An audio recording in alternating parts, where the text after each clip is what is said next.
recently about laptops, tablets, form factors, ThinkPads, iPads, all the pads, MacBooks. I'm really curious about what's happening in that space, that computing space. You probably caught my X1 Carbon video in which I was raving about the keyboard experience in search of the ultimate keyboard experience. But Lenovo also sent over their more modern, ambitious kind of computing product, which is this, the X1 tablet Gen 3, a touchscreen. It can fold, bend, it's a tablet, it's a laptop, it's confused in a good way. My main question here is, can this thing do both? Can it be the best of both worlds? Can you get a little bit of ThinkPad, a little bit of keyboard, along with a little bit of touch to create some sort of a solution in between a traditional laptop and something like an iPad or a Surface product? Classic box, black, red, white. Ooh, nice little unboxing experience. You see it lifts up, well done. We lift out the device. It's in, wow, that is thin. That's only part of it, I'm guessing. That is crazy thin. Of course, we have a crazy thin keyboard deck as well. This is what I was saying that Apple should have done with the keyboard for the iPad. Hard plastic with the connector, but then a real keyboard experience. And this is very similar actually to the X1 Carbon laptop keyboard experience, except the travel's a little bit less. This is of course thinner, but you still have your trackpad, smooth trackpad. You have the track point because it is a ThinkPad after all, and you have these nice tactile keys. This is definitely a more comfortable place than the keyboard attachment for the iPad Pro, which was one of the reasons I eventually got fed up with that device as a daily only kind of device because of input via the keyboard attachment. Okay, so over here is gonna be the display, right? Right? Ooh, it is. So the display, but also a tablet, as you can tell. And it has a kickstand unit. That's how it stands upright. This is very reminiscent of the Surface products. This comes down, attaches, and there you go. That's kind of what your layout looks like. You can see the aspect ratio, the display a little bit taller, which a lot of people happen to like for productivity.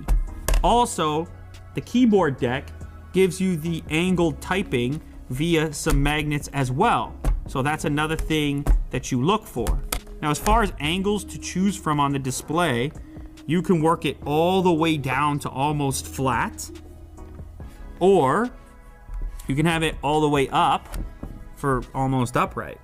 Now, all of your I/O is on the screen portion of the device. You can see we have a couple Type-C connectors with the Thunderbolt logo as well.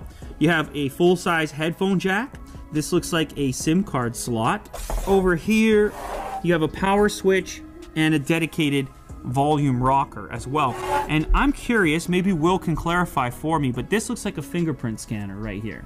It's a fingerprint scanner, and you can use that to log in whether you have the keyboard attached or not. So it's a QHD IPS display. Of course, it supports multi-touch as you'd expect. Now you can get this with Intel's 8th generation processors, either Core i5 or Core i7. Let me quickly look at the other items in the box here. I'm gonna slide this to the side. Ooh, of course, we have the pen. It does come with a pen. Fairly portable little 65-watt power brick, which hooks up to this extension. I like the little red touch on the pen. Then you know it's ThinkPad. Got the origin story in the color scheme. Now the pen itself has a clip on it as well as 2 buttons. If I'm talking strictly from a hardware perspective, I'm already feeling better about this than the Pixel Slate. It feels a bit more finished, a bit less flimsy. Now the display has a fairly large bezel, it's worth noting, on the sides as well as the top. It does give you a place to grip when you're using it in tablet mode, but of course, you would always love to have more display in a smaller form factor.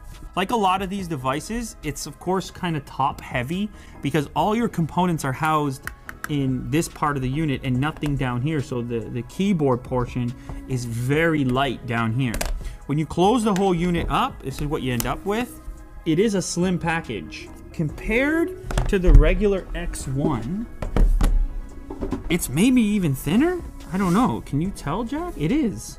It's a touch thinner. The laptop model has a bigger display. It's a 14-inch display on this unit. So obviously the keyboard deck on the laptop, it's gonna be flat. There's no nice little angle that you can achieve. It just doesn't have that functionality. But the keys themselves,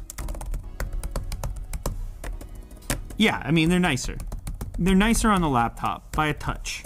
So one of the things that happens, you get some flex in the keyboard unit when you have it in this bent up position. Don't know if that bugs you a lot or a little. It kind of affects the sound as well. You get that kind of vibe to it. Myself, I might just keep it down for that reason. Yes, I would keep it down for that reason. This feels solid. No flex.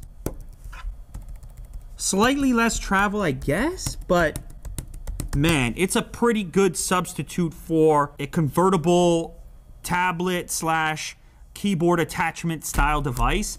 This is probably the best keyboard that you can get. Anyhow, so this one gives you the touch input, it gives you the pen, it gives you the ability to kind of peel this off and go straight into a tablet type of functionality. Of course, it's a bit large as a tablet.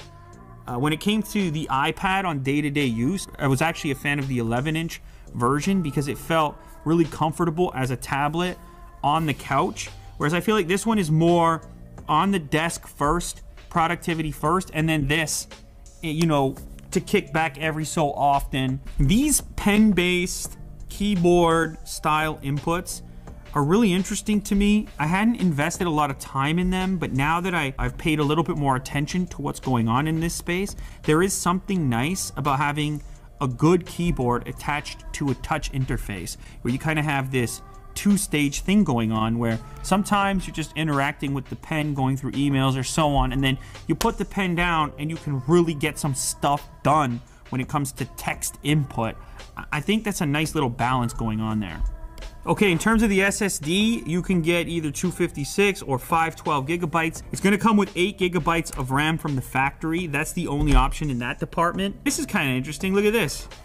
You load up YouTube, not even logged in. Like, I'm not logged into this laptop at all. And I mean, you see the video there in trending, and you start to figure some things out about how you should be spending your time, what you should be watching, you know, the important stuff that's out there. Of course, I'm talking about 8 burger gadgets put to the test.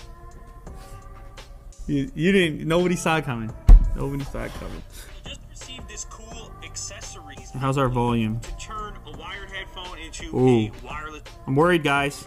This product, speakers are not great. Yeah, no. The speakers aren't doing it, guys. I think overall, it's a little bit of the best of both worlds. I've been talking a lot about keyboards because it was really the thing with the iPad that made me want to go back to a laptop. This is for sure the best keyboard attachment that I've used.